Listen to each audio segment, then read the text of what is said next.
And good Shabbos, everybody. Shabbat Shalom. Another week.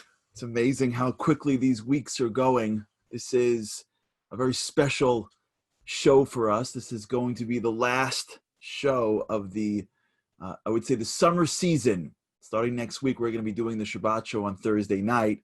And so the Friday afternoon frenzy and being here with you just for a few minutes, this is a very special time. It's amazing the show began with a way to connect to each other during the virus. And even now, so many weeks later, it's such a powerful and important part of my week, and I hope yours as well. We'll look forward to giving you more information about how the show will continue, of course, as we get closer into the winter and as Shabbat gets earlier. But it's great to be with you right now. This is an important day in America. I believe 19 years ago today was the day that changed America forever. I remember it like it was yesterday. I was in the train on the way up to law school. And the train that I was taking was the 19 North. And we had on our train individuals who were working in the first tower that got hit. And they ran out and they jumped on the first train they got and they just took it as north as they can go. And I'll never forget, I got on the train and here they were. And the crowd just crowded around them. And they said, what happened? They said, well, some crazy guy probably made the wrong turn out of LaGuardia and ended up at the towers. And somebody said, you think it's terrorism? And I remember the place laughing at him. Terrorism? Like, what is this, Gaza? It's not terrorism. Like, I remember the mockery. The guy happened to have a yarmulke on. And I remember the people were mocking him for like thinking that we would ever have terrorism in America. And there was some like eerie feeling at that moment that the world is about to change. And as we ascended down up the steps of the subway to the campus of Columbia University, it was surreal. It was a surreal experience, trying to call loved ones, cell towers down. The uncertainty, the not knowing what New York City felt like on that day. It was unbelievable. The loss of life, people that we love, people that we knew. It's a day that we'll never forget, nor should we ever forget. One of the things that came out of that day was this incredible appreciation for things that are meaningful. It's amazing that a little or a large disruption to our lives resets our priorities. And living and commuting every day to Manhattan during that September and that October and November, the city went from complete shock where people couldn't function to slowly coming back. But when they came back, there was a meaning, there was a purpose, there was something that was intangibly different about people. Whenever we're faced with challenge, it reminds us that life is more than just the survival that we are engaged in, that our family is more important, and maybe we should be allocating more time to the things that are the most important. When we grapple with death, we start to live life. It's a famous Rav Noach Weinbergism. Rav Noach Weinberg was famous for saying that when you grapple with your mortality, you start to live a life where you tap into the immortal. And this was this period of time, and it'll always be in the history of America. This period of time where we take a minute and breathe and realize that life is more meaningful, and the running around needs to be slowed down a drop. And we need to be bigger people. We need to have stronger relationships. We need to appreciate life a little bit more. That's what we take out of 9/11. Yes, there are enemies out there, and yes, we've got to defend ourselves. And yes, there was loss of lives in which we will never forget, and they'll always be with us forever. But for those that were granted the ability to come out of 9/11 alive, we have to be stronger, we have to be bigger, and we have to be better. We have to be more meaningful, we have to be deeper. It happens to be this year that 9/11 falls out the week before Rosh Hashanah and Yom Kippur. Because the whole goal of that period of time is not to scare us. God's not interested in a judgment in which we come in like sheepishly saying, can you please give me a life? It's God. God's our dad. He's our best friend. It's a time where we get to experience that same ish feeling, the feeling of, wait, I got to slow life down and I got to fight for more. I got to be more. I got to strive to go beyond myself, to tap into the infinite, to tap into things that are deeper than what I eat or what I wear or how I live or the bills, and the stuff in which my life takes up a lot of life. Can't define life. The tool that we walk into Rosh Hashanah, the tool that we use in many ways to create a consistency in a deeper way of thinking, is the tool of prayer. And for many, prayer is like a foreign object.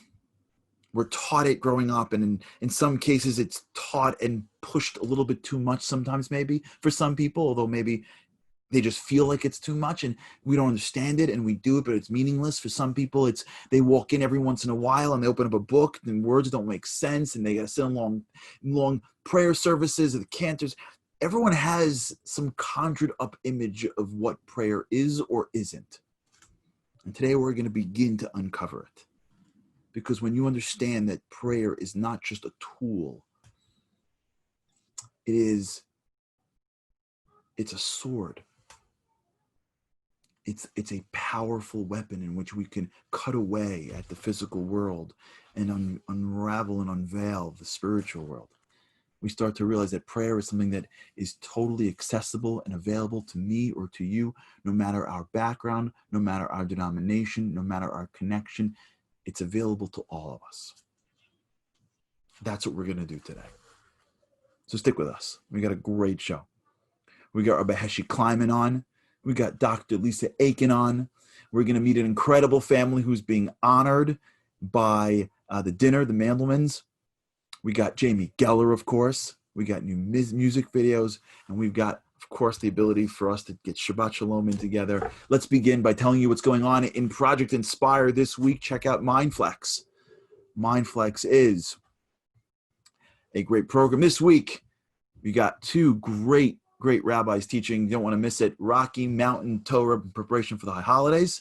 Check out MindFlex. And of course, you can always check out theshabbatshow.com. theshabbatshow.com. You got this show streaming live. You got previous shows. If there are longer interviews, we put those up as well. If you're watching right now and you're like, man, I know someone that should hear about prayer, just text them theshabbatshow.com and off you go. It's that easy. We got a great group joining us this week. I want to give a big shout out and a welcome to Elon Kornblum and the Foodies group who's joining us this week on Shabbat Shalom. Elon, just for my own reference, Elon and I actually grew up together in Canarsie, Brooklyn. So Elon, regards to your family and in regards to everybody that grew up in Canarsie. Just a straight out Canarsie shout out. And of course, one-on-one text 97,101. Is there a better time than high holidays to get a personalized rabbi, lady, man, friend, whatever, just to teach you? I mean, like, does it get better than that? Like 97,000 one-on-one. Like, hey, what's going on this period of time? I want to get deeper, of course. And of course, Monday, that's in a couple days from now, Monday, September 14th, Project Inspire is having their virtual dinner to help raise funds for this and all their programs. You don't want to miss it. It's got the famous singer Shulam Lemmer, Chief Rabbi Sachs, Chief Rabbi Lau, and of course, Jamie Geller will be on. I'll be emceeing it with with Project Inspire's Managing Director, Yossi Friedman. It's going to be great. If you want to even go on now, you can check it out at projectinspire.com. And if you can't make it but want to donate and participate, we'd really appreciate it. Just go check out the website, projectinspire.com, go to the dinner page, and please feel free to either register or to be a part of it. And of course, we'll get to this later. Next week, this show will be on Thursday night. So check out. We will be in touch with details for broadcasting times. Okay, let's begin. We are just a couple before we start. I just want to get through them. Sometimes you just can't get through all of them, which is amazing. Keep them coming. A few shout outs before our first segment. And of course, next week we get to not only give shout outs, but next week we get to give Shana Tovas to Adam Leff, Shabbat Shalom, to Rochelle Kersner, to Rochelle and Michael Kersner from Toronto, Shabbat Shalom, and thank you for your kind words.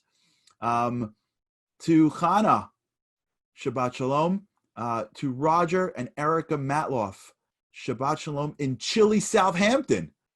Didn't realize it would be chilly. Shabbat Shalom to to Goldie and Jerry Tauber in Ballackinwood. That happens to be the one and only Jamie's mom. So Shabbat Shalom to you.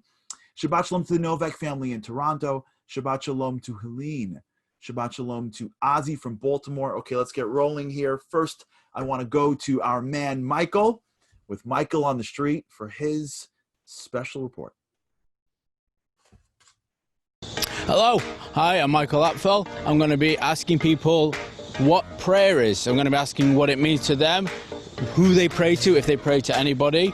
There's going to be people from different religions, different backgrounds, some people who actually don't really believe in anything. What was the question I just asked you? What is prayer? Prayer is when you talk to God. Do you ever find yourself praying about anything? No. When you pray, you kind of feel connected to God, you know what I'm saying? Why is it important for people to pray? Prayer for me is, it's not an access point to eternity, but rather it's just a reminder that we're already there, that we're already in kind of an eternal, like, we're in an eternal situation, like there's no getting out of this one. What do you think is the main purpose of prayer for individuals then? I think it is some sort of stress relief. Some people go to therapy, some people drink at bars, some people pray to God. I think it's to get a load off of your mind. What do you think is the purpose of prayer for people? You know, it's about your belief system.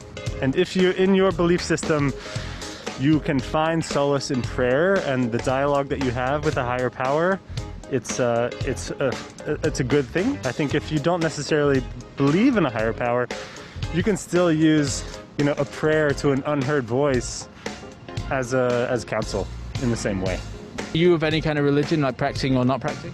I mean, I was raised Protestant Christian, but I don't practice. I'm not religious. I consider myself a humanist. You know what I'm impressed at? The amount of times that we've been asked today, are you Jewish? Like, never. You were asked twice if you're Jewish. Oh, me? Oh, yeah, because if you're Jewish, they're assuming we're all Jewish. Yeah. I mean, a black person can be Jewish, you know that, right? What? No, I didn't know. What sort of stuff do you pray for? Of course, we have to have things in mind. Every person has their own individual needs, and of course, the needs of all B'nai Yisrael in the whole world. Do you think prayer actually helps people? Absolutely. Absolutely. Please believe me. And if you really believe him and ask him for help, he's listen. When you pray, do you think God actually hears your prayers? Sometimes God actually wants you to live your own life and choose your own path so he can fix it. Do you think that if someone prays for someone else, do you think that actually makes a difference? Absolutely. That's what it's all about, praying for other people, not being selfish. Okay, that was our segment on prayer. I hope you enjoyed it. So I'm going to pass it back to you, Charlie. Take care and Shabbat Shalom. Thank you, Michael. And it really does stress for us just how different we all think about prayer. It's amazing how each of us have such a different approach. Thank you, Michael, for that. You know, we've got a great message right now from a rabbi who I have been reading for years on prayer. He's an expert at it. He's been lecturing and teaching it to thousands of people. He spent his entire life writing about prayer and teaching it to students internationally. He's the author of Praying with Fire, an entire series of books, The Power of Teshuvah, and other books. He's the founder and director of Va'ani Tefillah Foundation. I want to play to you a short message, and very powerful, from Rabbi Heshi Kleinman. If we were facing a critical moment in which the wrong decision would change our life, which would send our life into total chaos, what would we do? I think we'd probably seek out someone that we trusted, someone who had a track record of great success, and ask for guidance, ask for help. Well, I'd like to share with you a remarkable moment that helped shape my life. The moment takes place in 1944. And although I wasn't personally involved, my mother was. The Nazis were in control of my mother's city, and the Jews were their target. My mother was holed up with 500 other Jews in a dilapidated hotel that could fit no more than 200. One day she went to the town square to do some shopping, and there she met a former Gentile neighbor from her childhood who was quite fond of my mother, and she offered to hide my mother in her attic. My mother was safe at the time with the other Jews in the dilapidated hotel, and now she had a great dilemma. Should she stay in the hotel with the other people where she was safe, or should she go with her former neighbor? So when she got back to the hotel late that day, she had 10 minutes to make up her mind because it was a 5 o'clock curfew and the gates would be locked. And you know what my mother decided? And it surprised me. My mother decided to go with the neighbor. So she went back to the town square, made up with the former neighbor, who took her to hide her in the attic. The next morning, the former neighbor warns my mother, stay in the attic. It's dangerous out there. Don't come out for anyone. 2 hours later, the woman returns and yells for my mother to come down. My mother says, what is it? What is it? Have I been found? Is this the end of my life? Her hostess answered her questions by throwing a newspaper down on the kitchen table. It bore a glaring headline and a dreadful photo of the hotel where my mother had been staying, burnt to the ground along with all the people inside. And just then it hit my mother like a ton of bricks. She could have been one of those people in the picture. And yet, thank God, my mother was safe, lived through the rest of the war, came to America, got married, and here I am. So when I asked my mother, Ma, how did you possibly know what to do? How could you possibly know what the right decision? Stay where you were safe or go to town with your Gentile neighbor? My mother answered me with the words that I will never, ever forget, with tears streaming down her 91-year-old cheeks. She told me something that seemed to be ensconced in her brain as if it happened the day before.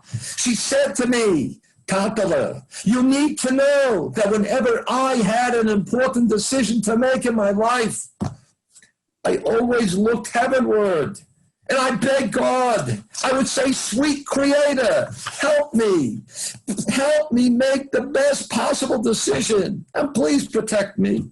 So that I may live to tell the tale of your great compassion and kindness.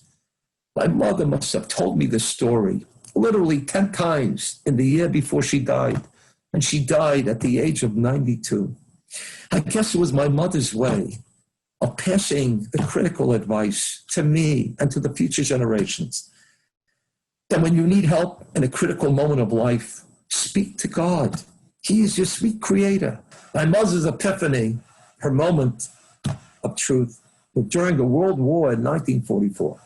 And yet, in our year 2020, many of us have experienced our own moments of truth during the pandemic. Yet what's remarkable to me about the pandemic is that within the first several weeks of the crisis, going back to March, the virus was constantly described as an invisible enemy. Remember that. Imagine an invisible force was upending life for billions of people in every corner of the globe. It was affecting economies, education, professional sporting events, travel, life, work, leisure, everything. We couldn't even get together with our friends. No one on the planet could see the virus. And yet everyone on the planet was affected by the virus. And as I was quarantined in my home, accompanied by only my thoughts, I contemplated the meaning of the fact that this unique force called the coronavirus is invisible, and yet it is very much our reality. And then I had my own epiphany. If something invisible, like the coronavirus, can so completely affect and control everyone's lives all over the planet, and no one doubts that it does, because it actually does, we know that, then it should be so easy, and it was. It made it easy for me to comprehend that God, who was also hidden, God's also invisible. And yet God is also our reality. And God absolutely affects and controls everything in our lives. It made it so much easier for me to connect with that idea, especially as I pray to God. Thank you, and have a wonderful new year. I think about it a lot. Thank you, Rabbi Kleiman, for your powerful words. But this concept, this story, it's a lifetime. It's a lifetime of recognizing that the wisdom comes from above or from within, the God from within, of course. And when we look up heavenward and we pray to God in our own language, we start to access something that wasn't available before. One of the great misconceptions about prayer that people have is they think the only way to pray is to do so with a Hebrew book. And if you don't speak Hebrew, then almost by definition, it becomes a very different exercise. But what Rabbi Kleiman was getting at from the story of his mother was that really prayer is something much deeper, something much bigger. I had a chance to catch up this week with Dr. Lisa Aiken. Dr. Aiken is a clinical psychologist, international speaker, and author or co-author of 13 books, including The Art of Jewish Prayer, the hidden beauty of the Shema, and living Tehillim, as well as a licensed Israeli tour guide. Check out the conversation I had with Dr. Aiken. So Dr. Aiken, thank you so much for being on the show with us. We appreciate you being here. Thank you. Thank you for having me. So you wrote a book about prayer. It's called The Art of Jewish Prayer, and you're also a clinical psychologist. So you have an interesting mix, a blend of understanding both the spiritual side and the psychological side. So I believe that we all want to pray, but so often what holds us back is that we don't really know if God's listening and we don't really know if it works. So how to get over these obstacles? First of all, I think it's important for people to realize that Judaism and prayer are not magic, and God isn't a cosmic slot machine. So a lot of times we assume that if we pray to God, he's going to give us what we ask for. And when he doesn't, we're very disappointed, and maybe we give up after that because we say, this doesn't work. And so if we understand that Judaism and prayer are about having a relationship with God, we use the same tools and have the same challenges that we have in our human relationships. He set up the world in a way that we have human relationships so that we can learn from those relationships how to relate to him. Mm-hmm. So if we think about a human relationship, let's say a marriage, so each person does certain things for the other person, and they also have to communicate. So in Judaism, we have the Torah that tells us how the relationship has to be had. And then we have prayer as the means of communication. So if we look at prayer as about only getting what we want, it's like having a marriage where we're only using the other person.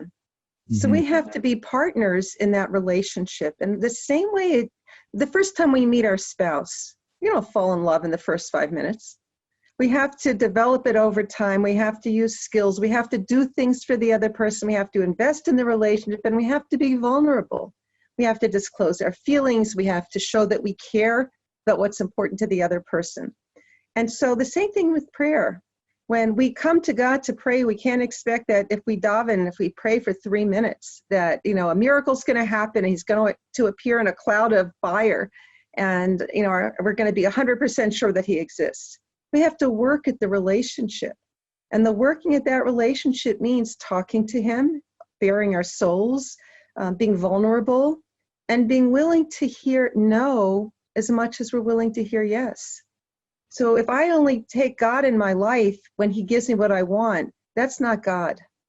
We have to believe that there's a higher power who knows more about the world and the universe and what's good for me and what's good for them than I know.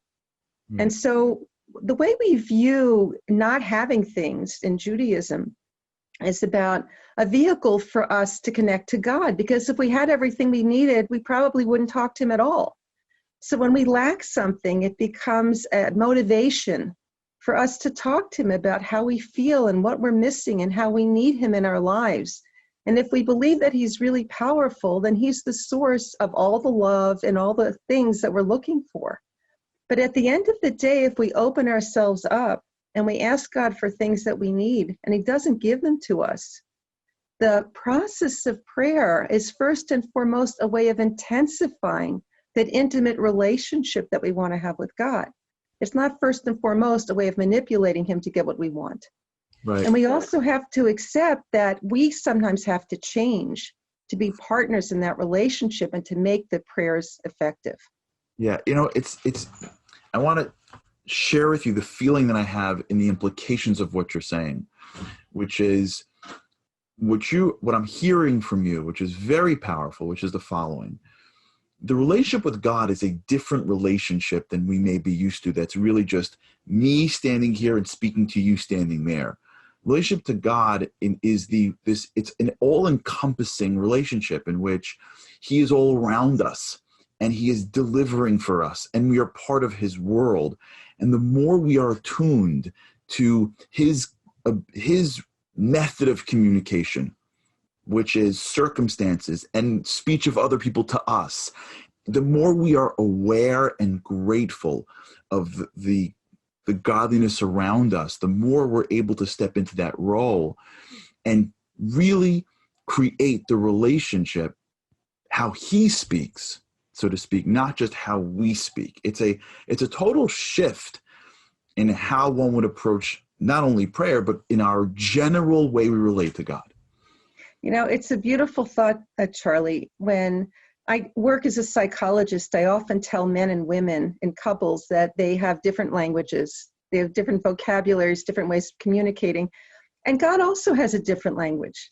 And we have to tune ourselves in to the way God speaks to us. And we have to be sensitive to hearing his frequency, so to speak. Amazing. Dr. Aiken, thank you so much for taking the time to speak with us today, and appreciate your book and all that you do for our people. And Shabbat Shalom, and looking forward to speaking again in the future. Thank you, Charlie. Have a good Shabbat. Okay. That was Dr. Aiken. What an incredible different perspective here. Switching from turning God into, I think she said, a cosmic slot machine. I love that.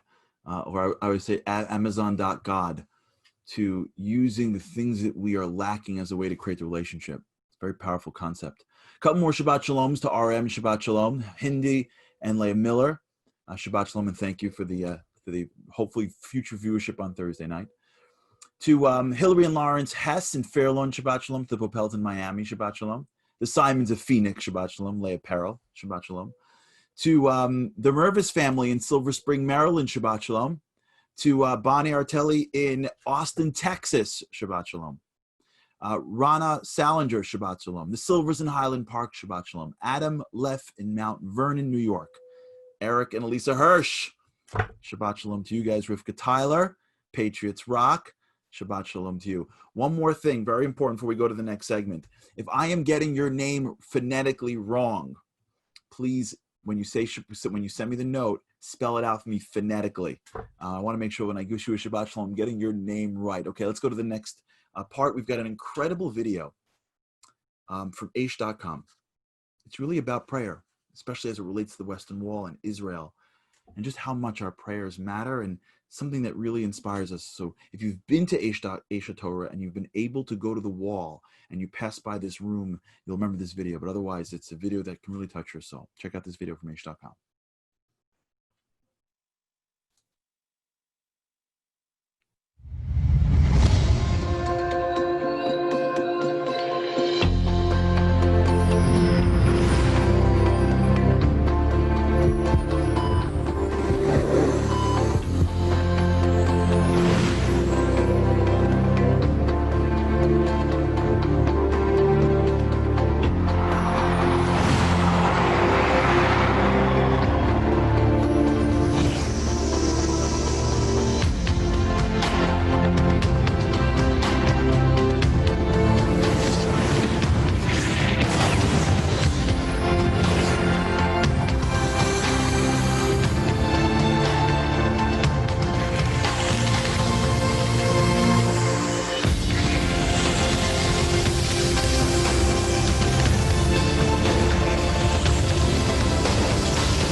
I find it very powerful to think of prayer in the way that it is the quill of our soul.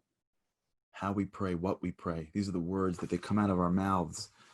And we think that they're meaningless, but they're very meaningful. Every prayer you give, every prayer you say, this never goes wasted.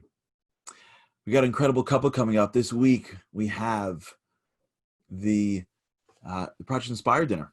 and we are honoring an incredible couple with the Torah Growth Award. I want to welcome to the show Mark and Michelle Mandelman. Welcome to our show. Thank you, Charlie. Thank you. Shabbat Shalom. Shabbat Shalom to We've you. met before. Of course. Thank you so much for being here. And of course, congratulations on your Torah Growth Award honor that's taking place this Monday night. Thank you so much. It's our privilege.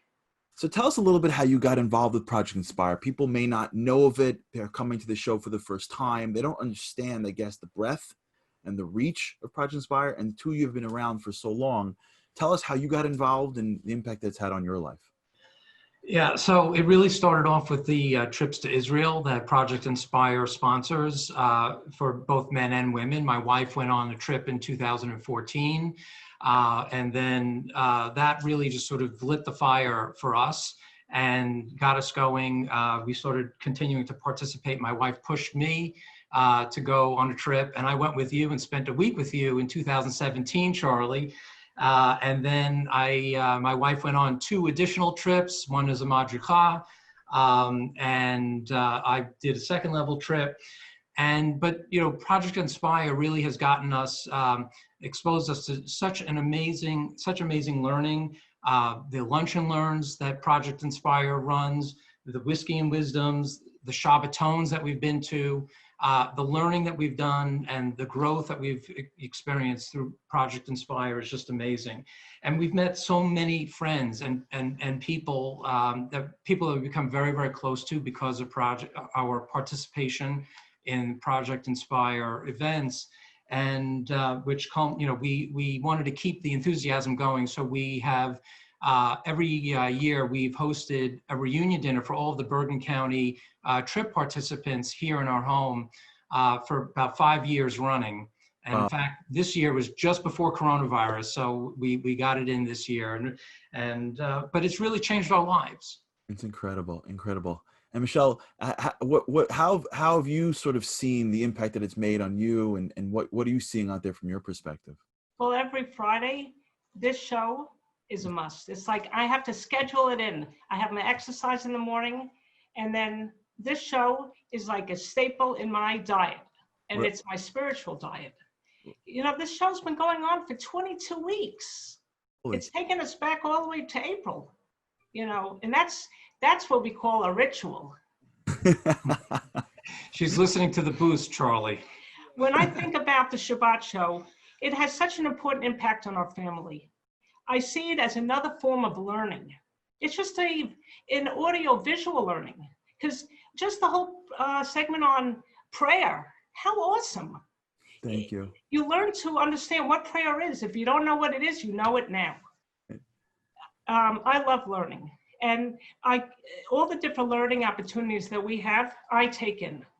So the one thing that I love is the one-on-one learning. That's another reason why I love Project Inspire, because they've set me up with the learning partner. I learn every week, 1 hour. It's better than any shopping opportunity that I can have. It's great. I got to tell you that it is worth it just for the two of you, and to hear your kind words and appreciation. You make everything we do worth it. Thank you so much for who you are.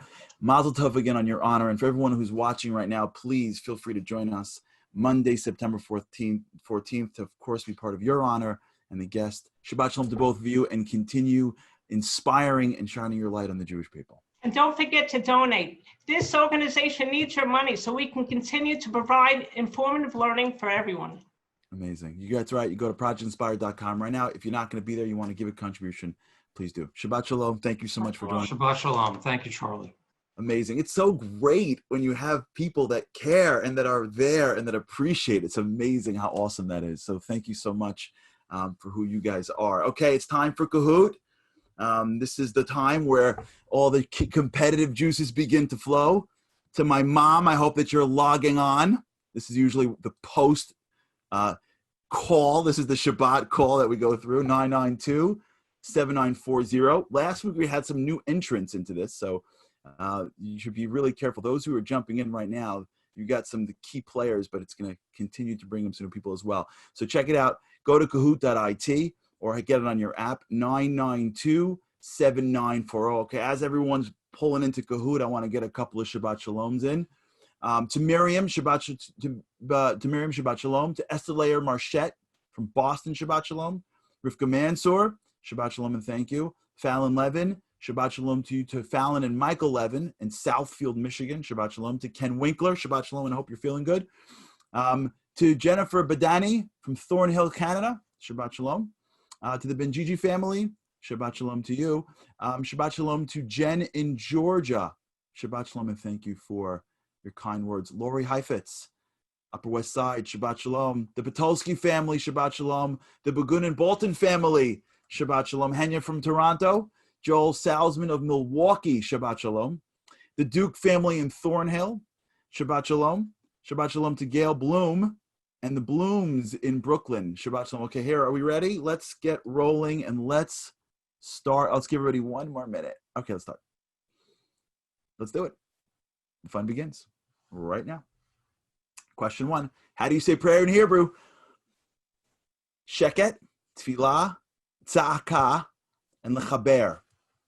How do you say prayer in Hebrew? Sheket, Tfilah, Tzedakah, or Lechaber? Stacy and Alan Levinrad from Maryland, Shabbat Shalom. 10 seconds.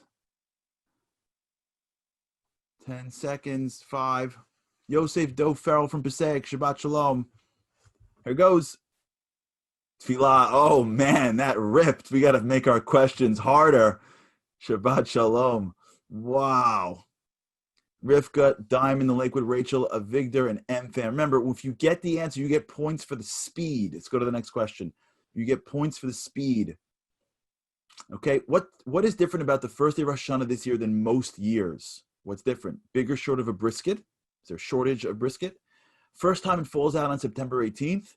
Venus will be aligned with Jupiter, or the shofar is not blown on the first day because it is Shabbat. What is unique about this year? Risa and Brian Wolf from Oak Park, Michigan, Shabbat Shalom. Asnat from Muncie, Shabbat Shalom. 5 seconds left. Here we go. The answer is shofar is not blown because it's Shabbat. Wow. People are ripping these through. 59. Let's see how we do today. Mervis family, Ozzy, Diamond in Lakewood, Maya, and Avigdor. Okay, let's keep on rolling. Next question. Which one of these was produced by Israeli producer Chaim Saban? See how we just go from side to side? Homeland, Charles in Charge, The Power Ranger, and Charlie's Angels. I don't know if you did this on purpose, Project Inspire, by connecting media to me, but thank you very much. Homeland, Charles in Charge, The Power Rangers, or Charlie's Angels. Which of these was produced by Chaim Saban? 6 seconds left. And the answer is Power Rangers. Power Rangers was produced by Israeli producer Chaim Saban. Let's see how we did on this one. Maya steps in. Putney, Hillary's bro, Rachel and Hillary. Here we go, the fourth and final question. Shacharit, or the morning prayer service, was first prayed by Abraham, Isaac, Jacob, or Moses. Who was the first one to pray Shacharit? Shabbat Shalom to Rosalie Weisfeld from McAllen, Texas. Who was the first one to pray Shacharit?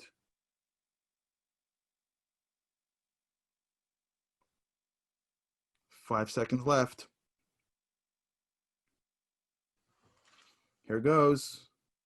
Answer is Abraham. Abraham. Okay, let's see how we did. Great answers this time. They're huge. Number 3, Rachel S. Congratulations. Number 2, Putney. I feel like Putney continues to be part of this leaderboard here. And the number 1 answer is Hillary's bro. Congratulations, Hillary's bro.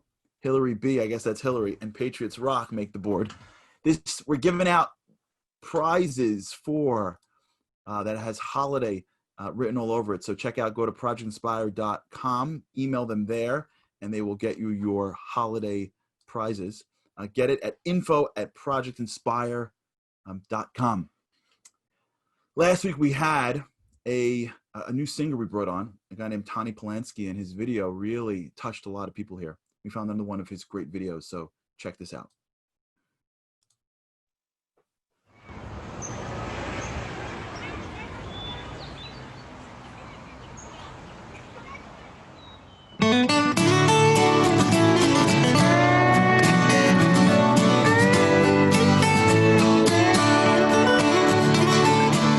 Seems like we're all missing something. We're all longing for more, praying for deeper connection to the world outside our door. We're filled with thousands of people walking around outside. When we live without connection, it's like we're living a lie.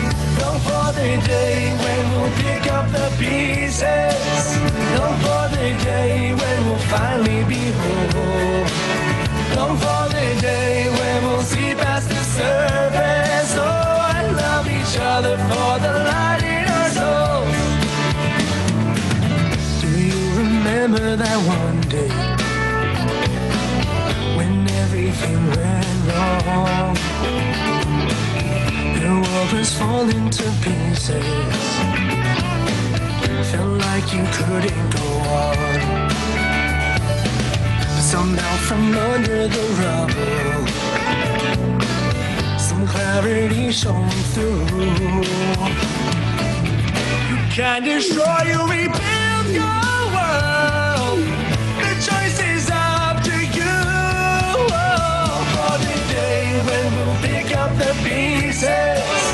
Long for the day when we'll finally be whole. Long for the day when we'll see past the surface. Oh, and love each other for the light in our souls.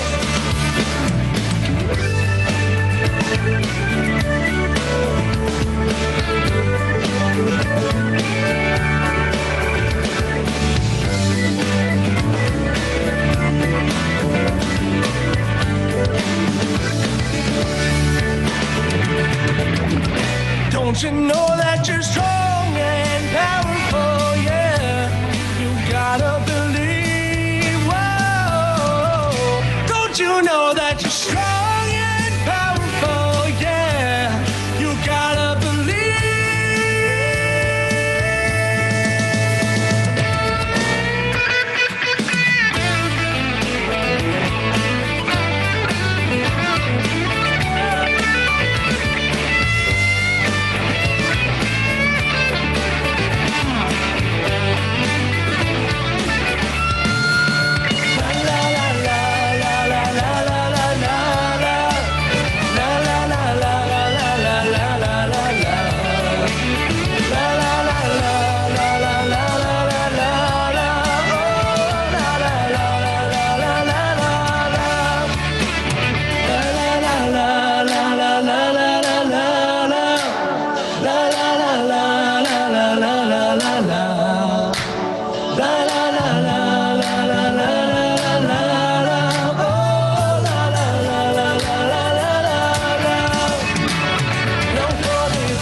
Tony Polanski, everybody. Long for the day when we see past the surface. That's the game, right? Longing for the day when we see past the surface. Prayer actually is one of the tools to see past the surface. We have a great guest on next.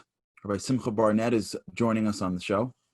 Rabbi Barnett is the educational director of Project Inspire, an individual that I had the honor of spending years with, someone who I respect greatly. We've been to Israel many times together, and someone who has really taken upon himself to really share his light with the Jewish people. Rabbi Barnett, welcome to the show.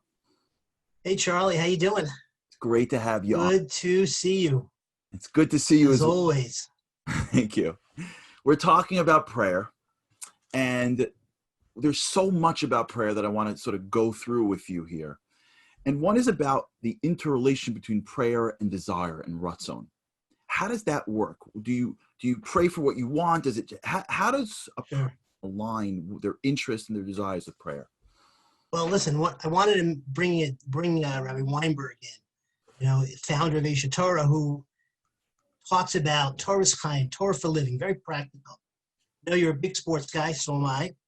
The legendary coach, Bill Parcells, right? New York Giants. We had Hall of Fame running back, Curtis Martin, back in his days with the Patriots, right in the beginning. And he said, son, I see what you can do. I know what you can be, but I can't want it for you more than you want it for yourself. Wow. And to me, that's such an amazing message, because it is what prayer is about. It's that we got to know who we are. And one of the most essential aspects of prayer is shaping who I am, what I want to be. It comes from the word pilel, which means to self-judge. So it's reflection to shape that ratzon. Because, Charlie, we know the Talmud tells us that ein omed lifnei ratzon. When you know what you want and you dig down to who you are, nothing can stop you. Nothing. Wow. So that's point number one. And if I could, just mention, I think the second point is, even when you got that ratzon, what you're about, that's when the fun begins, right? Because now it's like, okay, so what can I do? When you ask people about fixing world problems, they say, well, what can I do? Who am I? And even if I know what I want, who am I? So Rabbi Weinberg would always give this analogy, as you know, Charlie, the crane. They would say in Israel, cranes are trucking, tons of pallets, thousands of pounds of building material. They bring it into place. There's always a guy at the bottom, a construction worker, who just guides it into place. So a kid that's standing next to the construction worker thinks he's Superman. And we know, what's the analogy? God's the crane. All we're doing is putting our hands on the pallet. So when you know that, when you have that awareness, which Rabbi Weinberg would just grill into us, there's nothing a human being can't do. Nothing a Jew can't do. Nothing a human being can do. That is so unbelievably empowering. Wow. Fantastically empowering. Wow. Also, and just as one, go ahead. Sorry, go ahead. I want to say before you continue, it just sort of changes the approach. Like I want to react to how I'm feeling, right? Because I'm hearing you say something, and I hope everybody's getting this, which is this whole Jewish, I'm a nothing inferiority complex. I didn't go to this school. I didn't go to that school. I can't say these words. I'm not the rabbi. All that stuff. What you're saying is, oh, no, you're missing it. You're missing it. You have something inside you. Prayer is not like, can I order something from God? Prayer is, can I align my desire at the highest level, recognize that he's my partner, and now use it as a tool to accomplish things in my life that I couldn't imagine otherwise. It's a total on it. He's bringing you into the family business, and he's giving you all the resources to succeed. But the last point I think is so crucial. It really goes back to what Dr. Aiken said so particularly, that you can know what you want. You can know that God's going to help get it to you. But you got to know at the end of the day, if you don't know it's about relationship, as you always say, talking to your dad, you miss the point. God in the beginning of the Torah put all the fruit and vegetables and everything in the world right below the surface. And it was funny. Get it done. What are you waiting for? No, he wanted man to pray, because he knew that was the way God was going to, man through his needs, we're going to call on to God. It's not that we need prayer to get our needs met. The other way around. We need needs, so we'll talk to dad. And if you miss that, that's the epicenter of prayer is, desire, ability, and relationship to God. Amazing. And that's such a powerful new approach that and it's a flip, and Dr. Aiken said it as well, but it's important to sort of stress it here, which is when you recognize that you have a need and you almost, I don't want to say get excited about it, but you almost appreciate it for an opportunity to connect to somebody else and that connection to being the creator. It sort of flips what a need even is. It's a great way of putting it. It's almost like even forget just what I need. What about even the negative circumstances, the challenges I might be going through? You look at it like that, you flip it on its head, and it's like, when's the next opportunity? This is like, part of the game for me to score big points right now, Yeah, it's funny. Story that I was told once by a famous rabbi, Rabbi Levi Yitzchak min Berdichev, the Berdichev Rebbe. And he said to his congregation once, they had gone through a particularly difficult time, and he said, if a person has a week with no problems, nothing, green lights, everything is into place, you find your keys, everyone's good, nothing goes wrong. For 1 week, go into the synagogue, open up the Aron Kodesh, stare up in God and say, God, why have you forsaken me? It's an incredible perspective in which the things that go on, of course, we don't want to go through terrible challenge. Of course, nobody wants a tragedy. Of course, we hope we have a sweet new year. But we have to recognize that whenever we hit a challenge, it's an opportunity. I want to just remind everybody, of course, you're going to be at the dinner. Of course, you'll be at the dinner. And I want to just remind everybody. Can I just say, Charlie, just one last thing? I just want to thank, we're talking about Project Inspire, you got to thank Rabbi Chaim Samson, the founding director, who just made this whole thing happen. And it's the root of Project Inspire is that idea that you were saying, the power of the individual, to change the world. And all of us together, how can we not change the world? And that's what we're talking about. We talk about Monday night. Amazing. Well, Rabbi, good to see you. Continue your wonderful work. And I'll see you on Monday night with God. Thanks, buddy. And thanks for all that. Shabbat shalom. Shabbat shalom. Okay, amazing. So powerful. These are concepts that I hope afterwards we get to put into our hearts a little bit. Okay, it's time for the one and only Jamie Geller coming up right now. Charlie, thank you so much. Hello, everybody. I'm coming to you. I'm almost ready for Shabbos here, as you can see, with an amazing challah recipe. This one is stuffed with apples for Rosh Hashanah, which is just around the corner. It's also a great recipe just for the whole apple picking fall season. And to be honest, it's an amazing recipe for year round. It's fun. It's got a beautiful presentation. It's easy to make. And I think you're really, really going to love this sweet challah for a sweet new year.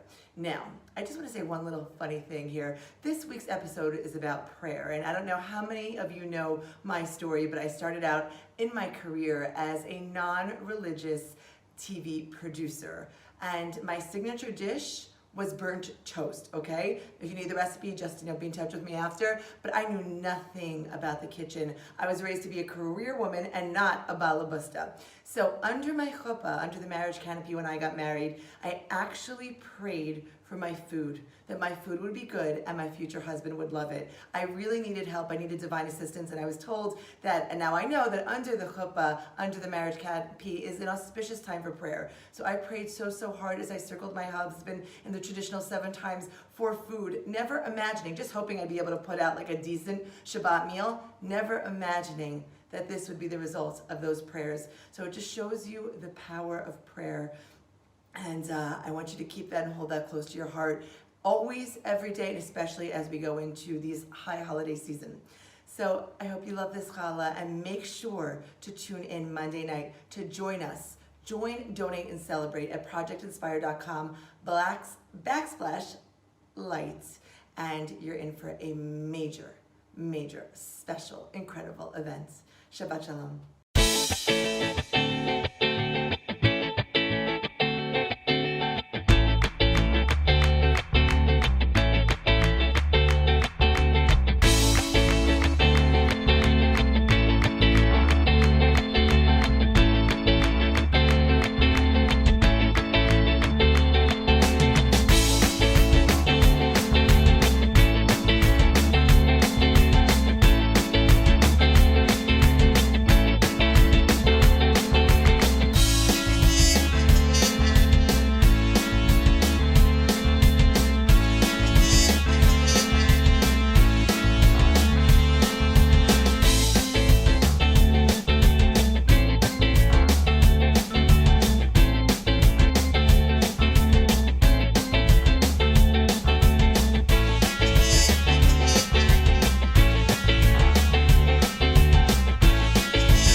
Oh my gosh, Jamie, it looks amazing.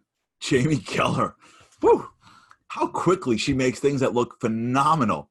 Jamie Geller. For more on Jamie, go to jamiegeller.com, Facebook, Instagram, Pinterest, YouTube, Twitter, TikTok, at Jamie Geller, at Julius by Jamie. Of course, remember, next week will be Thursday night. Check out the details coming at you. Of course, the dinner, please check it out. If you want to just donate beforehand, you're welcome to do so. Here is the final, the ad for it.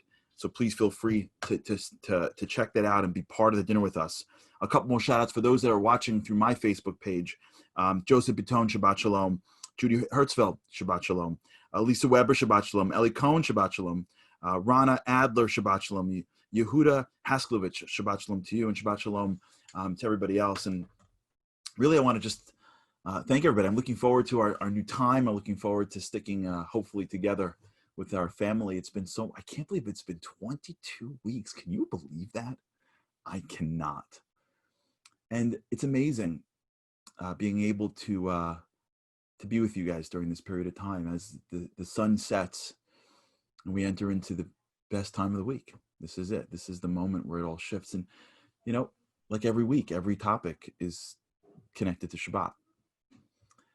Shabbat's a time of prayer because Shabbat's a time where we get to go deeper. Prayer is not about saying words that are meaningless because we're scared the Creator needs us or else he's going to hurt us. That is so not Judaism. Judaism is so not old and tired. It's so fresh and dynamic. Prayer is the ability to talk to God. And the reason why Shabbat is so critical for that is because sometimes we're just too busy. We take our time here and time here and time here. But on Shabbat, we slow down. And when you come to Shabbat and you have the meal and it's maybe after the meal or in the morning or whatever it is, it's an incredible time to stop what we're doing and to really look up and connect, to say what's on your heart. We have this tradition for those of the guys that come on the trip. You know that we go down to the Western Wall for the first time. We speak about how God is our dad or our mom. God's not a human, but God's a loving parent. And sometimes we live in a world where they've mischaracterized him. Really. Some of us have been through institutions when we were younger and they mischaracterize him. They make God scary. Because when you make God scary, it just keeps you in line. Keeps us obedient.